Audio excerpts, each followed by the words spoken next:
இன்றைக்கி மதியானத்துக்கு ஒரு வெரைட்டி ரைஸ்க்கு உருளைக்கிழங்கு பொரியல் செய்ய போகிறோம். உருளைக்கிழங்கு நறுக்கி வச்சுருக்கேன், 2 உருளைக்கிழங்கு. வெரைட்டி ரைஸ்க்கு பாருங்கள், நான் இஞ்சி பூண்டு பேஸ்ட்லாம் போடல. இதில் 3 ஸ்பூன் எண்ணெய் ஊற்றிட்டு பட்டை லவங்கம் கொஞ்சம் வெங்காயம் போட்டிருக்கேன். கொஞ்சம் வெங்காயம் கருகிச்சு, எண்ணெய் சூடேறிச்சு. அதுக்கப்புறம் 2 தக்காளி போட்டு நல்லா வதக்கிட்டேன். இந்த பக்கம் 2 முட்டை வேகுது. இந்த பக்கம் பார்த்திங்கன்னா அரிசி ஊற வச்சுருக்கேன் 1.5 டம்ளரு. இப்போ நம்ம இதில் கொஞ்சம் கறி மசாலா தூள் சேர்த்துக்கலாம். இப்போ நம்ம தயிர் ஊற்றிட்டு கறி மசாலா தூள் போட்டாச்சு. நல்லா எண்ணெய் பிரிஞ்சு வச்சு இப்போ அரிசி போட்டு இப்போ நான் சாப்பாடு அரிசி போட்டேன். இப்போ தேவையான தண்ணி வச்சுட்டேன், உப்பு போட்டேன். இப்போ கலந்து விட்டுறலாம். இப்போ 2 விசில் விட்டால் போதும். சூப்பரான நமக்கு பிரிஞ்சி சாதம் ரெடி ஆயிடுச்சு.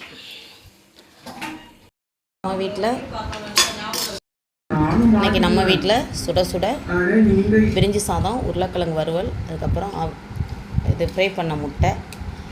இன்றைக்கி சூப்பரான நம்ம வீட்டில் மத்தியானம் லஞ்ச் ரெடி ஆயிடுச்சு.